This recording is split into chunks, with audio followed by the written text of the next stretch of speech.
आज कराची से काफिला लॉन्ग मार्च में शिरकत के लिए रवाना होगा। कल रात सखर में क़याम होगा। मंगल की सुबह सखर से रवाना होंगे। अली जैदी का कहना है कि हम हक के साथ खड़े हैं, अवाम हमारे साथ है।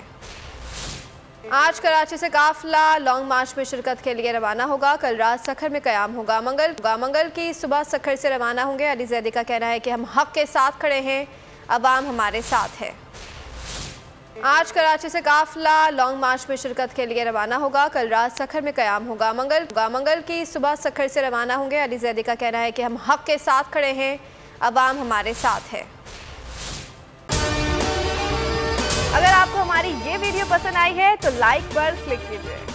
पीटीआई का हकीकी आज़ादी मार्च सिर्फ बोल दिखा रहा है। 24 घंटे हकीकी आज़ादी मार्च, सबसे ज्यादा रील्स और सबसे ज्यादा रेटिंग्स के साथ बोल रहा नंबर 1। सब्सक्राइब करें और बेल दबाएं ताकि कोई खबर रह न जाए।